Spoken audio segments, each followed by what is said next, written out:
Hola, buen día, bon dia, good morning, everybody. It is my absolute pleasure to say hello. Hello to you in one of our last webinars since we started with the pandemic and the Hispanic Response and Recovery Plan. The idea that we had at the beginning was to make sure that we were able to equip Hispanic leaders with information, with inspiration, and with data and insights so we can be take better decisions. We can inform our community so that we can know ahead of time what can we do collectively so that we can respond better to the things that we have and get back to our feet. That has been the case for almost 17 weeks. Pretty much since March 26th. And one of the things that is very important for us is to make sure that we bring insights and data. And today is my absolute pleasure to welcome Ingrid Smart, who's very smart, and she's a Hispanic star herself. Ingrid Smart is the president and CEO of Casanova. Casanova is the Hispanic agency of McCann Erickson.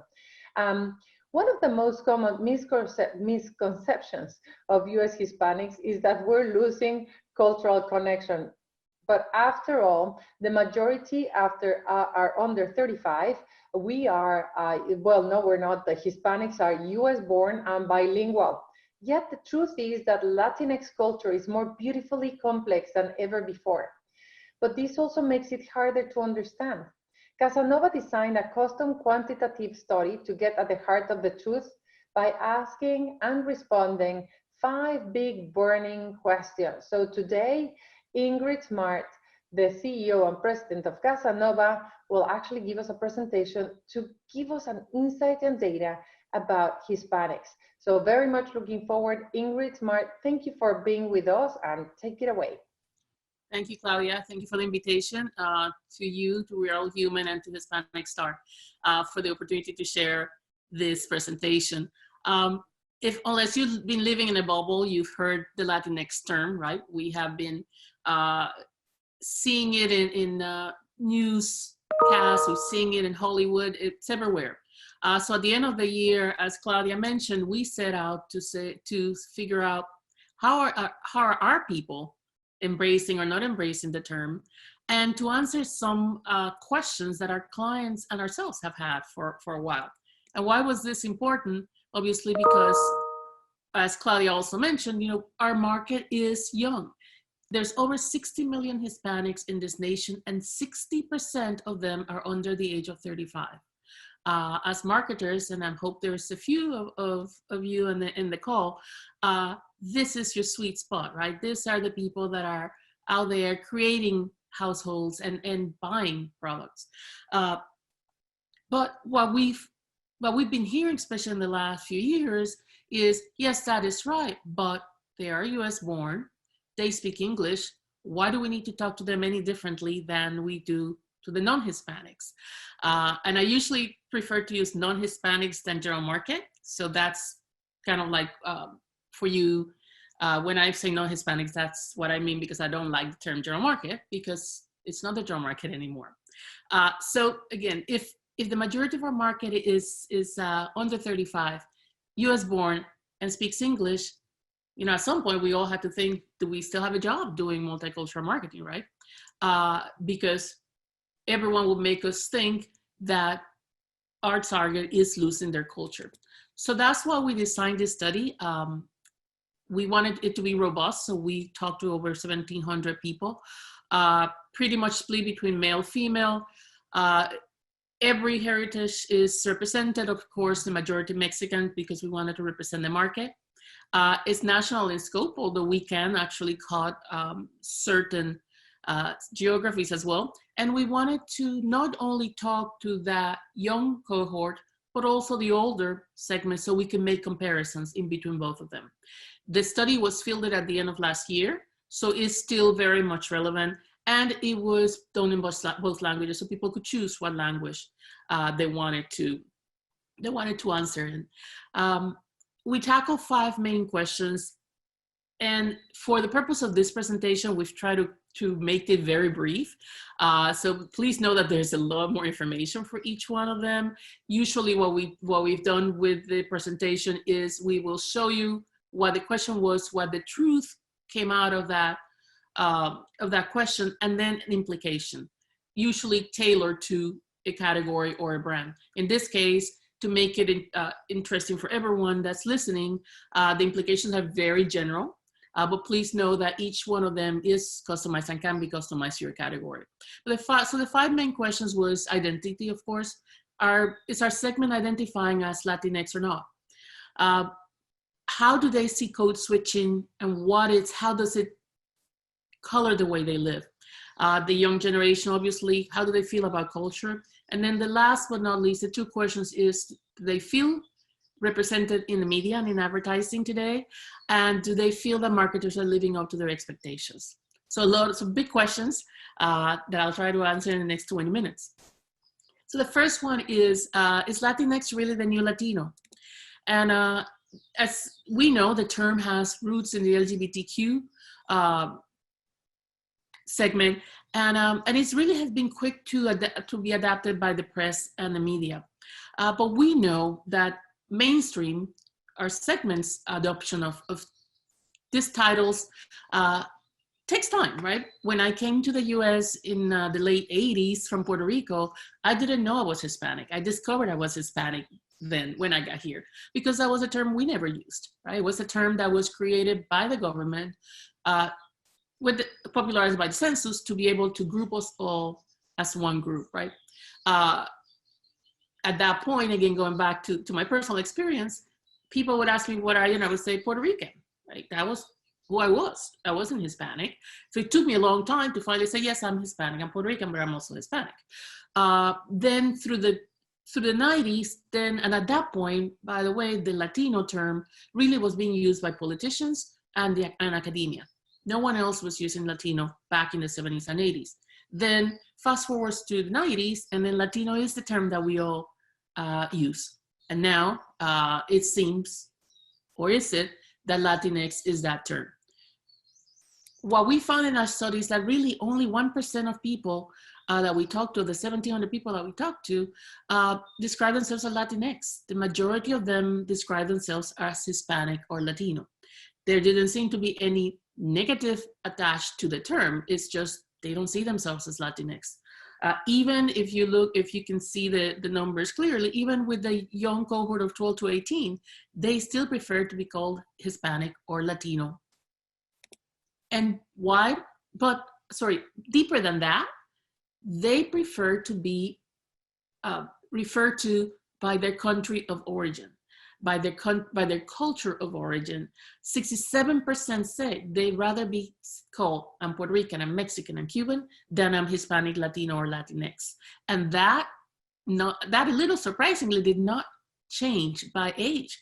The young people, the 12 to 18s and the 19 to 34s, wanted also to be recognized as their country of origin, even though they had been born in the US. So that tells us that basically our first truth is that although Latinx has potential, it's a beautiful term, the community is not ready to embrace it yet. But us as marketers, our implication is that we need to make sure that if we decide to use this term, that we don't do it at the expense of getting personal and really understanding who our segment is and how they want to be referred to. Our second question is, are acculturation levels still the best way to target? And for those that have been in Hispanic marketing for a long time, you know that basically we've been dealing with these buckets, if you may, of unacculturated, bicultural, or acculturation, that really are outdated at this point, right? They suggest that acculturation is linear, and at some point, either you get to this country, you're born in this country, and then at some point you fall off the curve, right? Because after 15, 20 years, you're totally acculturated and you lose your culture and you become fully Americanized. And that could not be farther from the truth, because as we all know, we live in two worlds. We have one foot in our country of origin, and we have one foot in this country, the country that we've chosen. And when I say country of origin, it's not just a country that we may have been born in for those foreign born, but really is for the US born, the country of their culture. And as every Latino in this call knows, we code switch all day long, depending on what time of day it is, who we are with, and where we are. Code switching is really their new normal. 87% of our respondents said they switch behaviors depending on who they're interacting with. And that could be as low as the mannerisms they're using, because of course, we use our hands a lot when we're talking to other Latinos, but also the language they're using, the humor they're using, the greeting styles, the level of comfort. So as we talk to them, we need to make sure that we know where they are, so we know who they're with and what code, if you may, they're using. So our second truth is cultural expression shifts depending on the context, which of course is not surprising to anyone here. So the implication is we need to make sure that we're targeting our Hispanic segment at the right place, at the right time, with the right message. That's how, when we're looking at our media, consumer decision journeys become so key in the development of our plans, because we need to understand what code to use and what's the right message to deliver. Hope I'm not going very fast, but I'm trying to allow some time for questions at the end. The third question is, do today's youth actually care about their culture? And this is the million-dollar question, right? Again, when we think about that 60% of Latinos under 35, think about it. Today, we're outspending millennials. And by the year 2023, which is just 3 short years from today, our buying power is going to be over $1.9 trillion. So we need to make sure that we understand this segment intimately, because this is where future is. It's not millennials. And how many times, agency people in this call, how many times have you been told, well, my target is millennials, so Hispanic is a secondary? If you want to keep growing, Hispanics is where that growth is going to come from. But if you read any trade or other publications, basically you hear that language is disappearing, that culture is disappearing. These are a couple of the headlines that we've had from last year. Hispanic identity fades across generations as immigrant connections fall away. And knowing that the next census is coming, hopefully sometime in 2021, we start seeing some of the results. We know that one of the things that's going to reconfirm is that immigration has declined and the majority of the growth continues to be led by US-born Latinos. So if this were true, then what are we doing here today, right? But what we found is that younger Latinos are really even more likely than older Latinos to say that being Latino is actually a superpower. They're not, even though they know they know what's going on. Some of them said in some of the verbatims that we have a target on our backs. But they also see being Latino as a superpower. And look at the numbers. The younger generation, even more than the older generation, that's 12 to 18 years old, 19 to 34, in the 80% say that they feel that being Latino is a superpower. But they also know it comes with challenges, right? And balancing two cultures and being true to two cultures can be a challenge for them. And that, again, is truer for that younger segment. The older segment has been dealing with it for a longer time. But the 12 to 18, the 19 to 34, they do see balancing both cultures can be a challenge for them. So we need and can help them with that. So as we look at our third truth, even if they're US born and they speak English, language is a choice, right? But culture is non-negotiable for them. They may choose to live their life in English, but they're not going to let go of their culture. The implication for us as marketers is that we need to create authentic and fresh cultural content to make sure that we're speaking to that. And usually when we present this study, what we do after each truth too is we also show you or share an example of creative that speaks to that implication. So just wanted to let you know if any of you wants to have further conversations, that's something that we can do as well, because this is key. This is the crux of our study. Our fourth question is, where's the line between checking a box and perpetuating a stereotype? And I don't think this one is a surprise for anyone, right? Oops. Not surprisingly, most Latinos that we spoke with are disappointed in how they're being portrayed in the media. 80% feel that most portrayals of Hispanics are stereotypes. The questions range, or the answers range from most portrayals are negative to being outdated to, of course, being stereotypical. And that I don't think is a surprise to anyone here. I think this just confirms it quantitatively. And also they don't feel that most brands, or they feel that most brands and companies are not getting it right. 92% agreed with the statement that brands and companies should be doing a better job at portraying Hispanics and Latino culture. And again, when you think about that 1.9 trillion spending power, more than millennials, this is key for any marketer that wants to continue to impact their bottom line. And we knew this as Hispanic, longtime Hispanic marketers, but this again reconfirms it that when a brand gets it right, when a company gets it right, it's going to drive purchase considerations. 63% of our respondents said that it will impact their purchase consideration if a brand reflects their culture. 64% if a brand speaks to them in either language, and if a brand is representative and inclusive of them in their advertising. And this doesn't just mean, and we're going to talk about that, this doesn't just mean casting. So for a fourth truth is that, of course, casting and language. And just scratching the surface of the insights, it's not going to cut it anymore. We're grown up. The implication is we really need to push deeper into the very rich culture to make sure that we're finding the right insights to connect with these segments in a culture relevant way. And our last question for today is, are marketers living up to consumers' expectations? And I'm sure if I could see everyone's hands, I would see everyone going, yep, nope, no, they're not.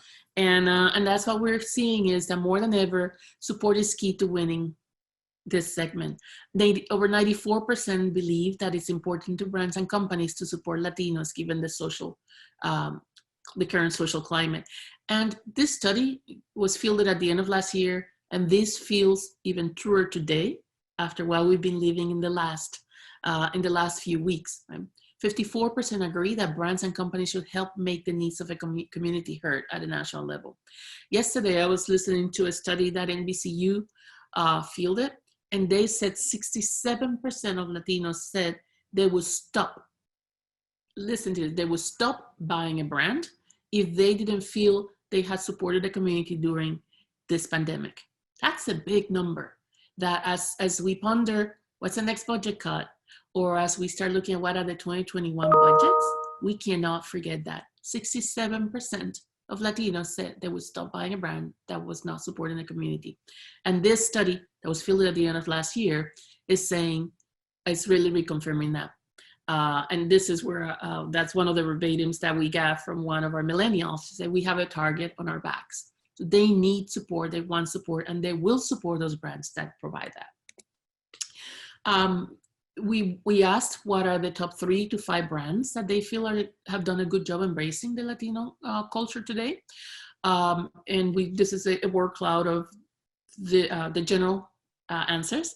And you see the usual suspects, right? Nike, Coke, Walmart are coming really high up on the cloud, but you also see other brands like Corona, Bimbo, McDonald's, Toyota, Apple that are also doing a good job.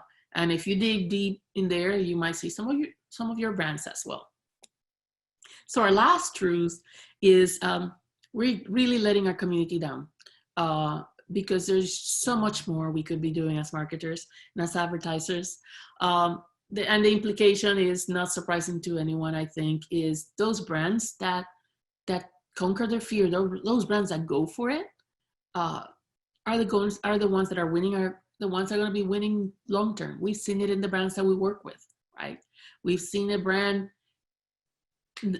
losing share in a category that was losing share as well. And 4 or 5 years later, that brand has doubled their budget, doubled their share.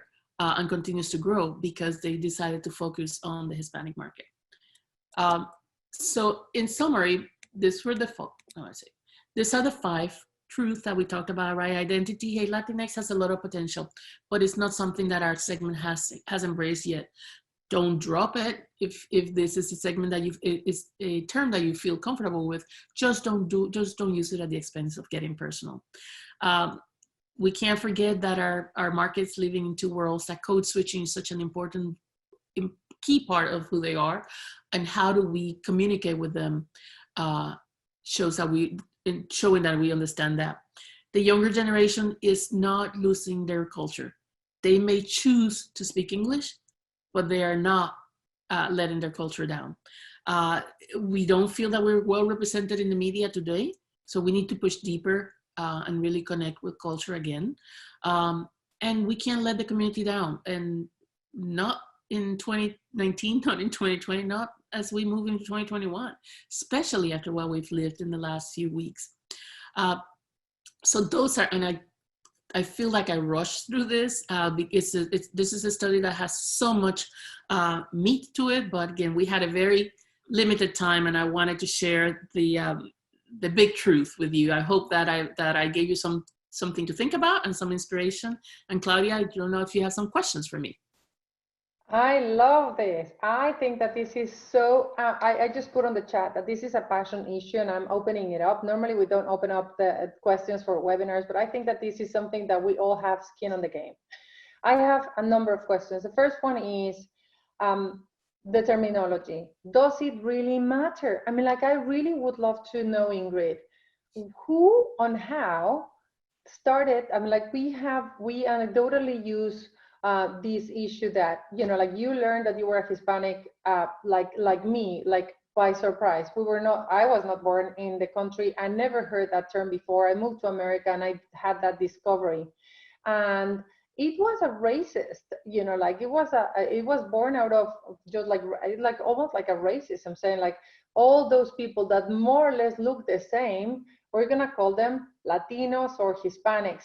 I understand that this was a census type of thing that was used, you know, like for some bureaucrats that found, you know, like that we were M's and OTMs, so Mexicans and other than Mexicans, and all of a sudden they changed it to Latino because it was easier to spell out. So does it really matter? I mean, like, do we care? At the end of the day, I think that you can you make a point there? And I think that the other part that I really, really, really love about what you provided is how much we could start taking that data and go one after the other of the segments that we need to.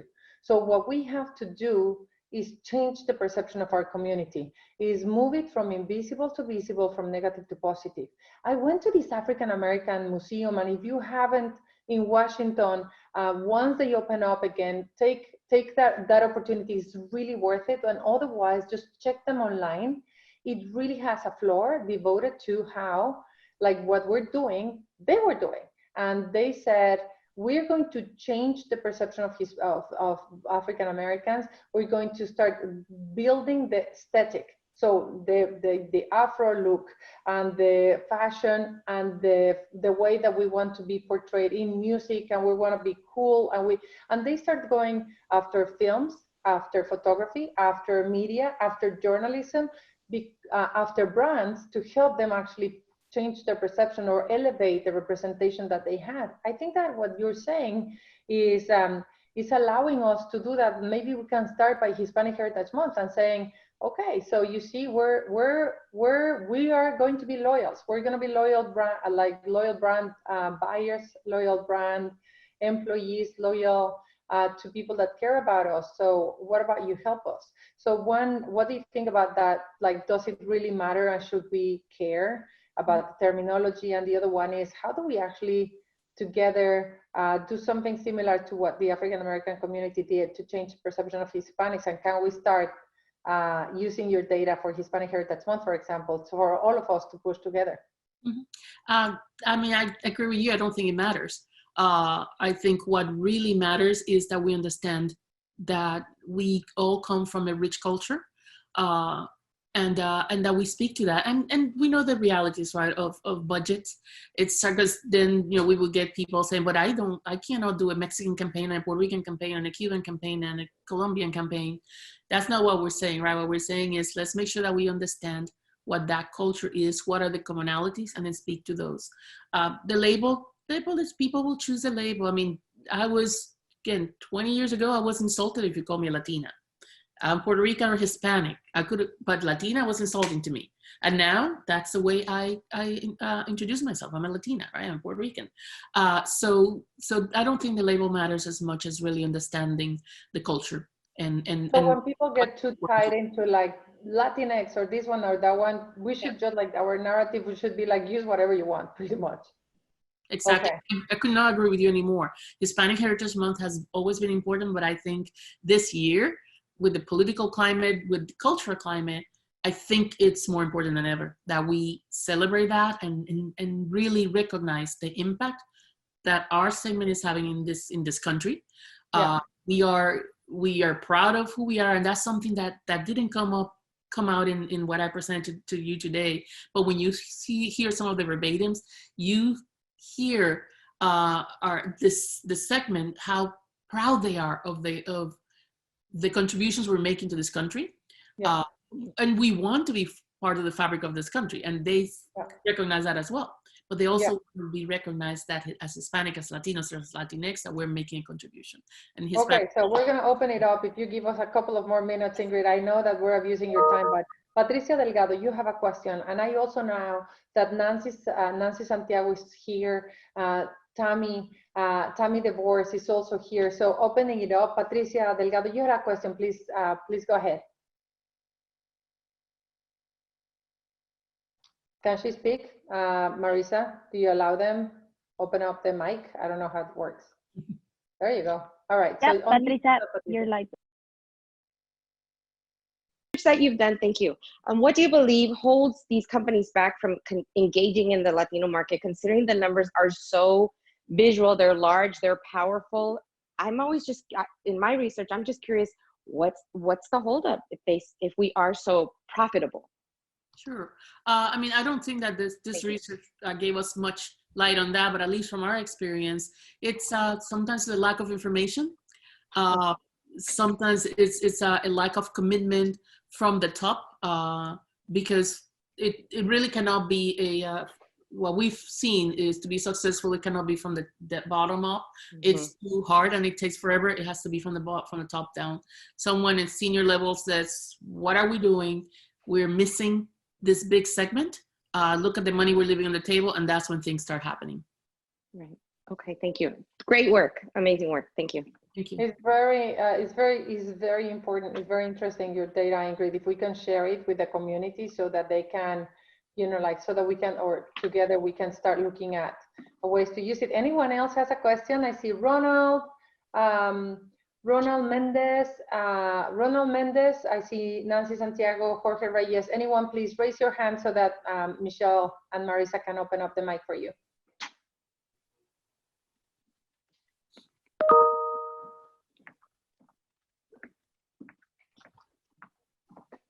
All right, Ronald Mendez, do you want to make a point? No. Okay. Hopefully, can you hear me? Yes. Yeah. No, it's not necessarily a question, but just agreeing with what it said. I think the biggest challenge within the industry right now is just the lack of commitment to really pursue the opportunity, right?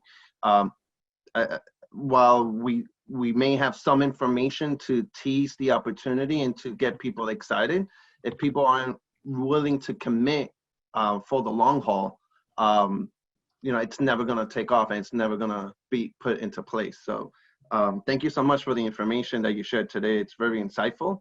But again, I think the biggest challenge above everything is just the lack of commitment. You're welcome. And that is true. I mean, but I think what we need to do as an industry is keep talking to the numbers, right? And talk to the bottom line. People are not going to move unless they see that this is going to move their bottom line. And that $1.9 trillion of spending power, larger than millennials, we need to keep reminding people. Every time the millennial terms comes up, we need to remind them Hispanics are spending more than millennials, all millennials combined. Scarlett. Hi, thank you for taking my question. And I was just thinking that this is an amazing eye-opening study. I would love to receive more data on it. But I have a question or a comment, both. The usual brands that cater to Hispanics, which is considered, of course, progress in terms of inclusivity, are often the ones that are not conscious or responsible with the planet and people. How can we make sure that the socially responsible brands also cater to Hispanics? And how can we also make Hispanics care more about sustainability issues? I don't know if you can, I just wanted to pick your brain on those issues. I mean, I guess it's really like anything, right? I think every brand, in every category, there's a brand that gets it, and there's all the other ones that don't. And I think also going to the socially minded or socially responsible brands, I think it's, again, going back to how is this going to help them? One, grow the bottom line, and two, continue to expand on their social responsibility message. It has to be, hey, there's something in it for you, you know, because if it's not, they're not going to do it just because it feels right. It has to be because there's something in it for them. If not, there's going to be no commitment long term. I hope that answered your question. Not sure. Yes. Anyone else? Otherwise, we're just going to probably Brian Scheides.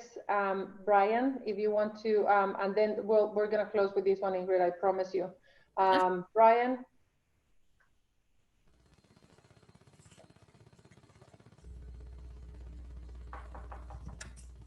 Brian, hey, can you hear me? Yes, yeah. Hola. Hola, ¿cómo están? Muy bien. Yes. So I've been having this conversation with friends, and to me, it seems like there is a lot of focus and emphasis on terminology, whether it's Latino, Latinx, Hispanic, etc. And while it is important to perhaps reclaim and redefine that term for us and make it used in a better way, should we focus more, I guess, on the idea of Latinidad and redefining that, embracing that, articulating that to build unity? Because it feels like there seems to be a lack of unity within our communities, and that's at the core of why perhaps we're so silent to talk about issues that are going on. Yeah, I mean, I think what you're terming Latinidad would be what I'm being saying culture, right? It's like, it's not about the label, it's about connecting with this segment in culture, understanding that we are different, that we live in two worlds, and embracing that. And if we embrace it and celebrate it, I think we'll win. But it's not about people. Ingrid Smart, CEO and President of Casanova McCann, thank you so much for sharing this data with us. We have an invitation to make to you to help us to be part of the Hispanic Star Alliance, to bring Casanova to what we're all doing, which is together create a community, be united, and have a goal. And our goal is to be seen, heard, and valued, and to change the perception of Hispanics from invisible to visible, from negative to positive, from takers to makers, to be perceived as what we are, stars in academia, in astronomy, in architecture, in design, in creativity, in all the contributions that we have. So here is an invitation for you to be part of what we're doing, to bring all the incredible data and insights that we have, so that you can count on us, all of the people that are here and everyone, to make use of that and to start using that to advance our community. Together we're strong and we can change this. I hope that we can do that for Hispanic Heritage Month. And here it is to you, a big thank you for today's presentation. It was amazing, and we're looking forward to working with you, Ingrid. Ingrid Smart from Casanova. Thank you, everybody. Thank Have you, a great day. Have a great day.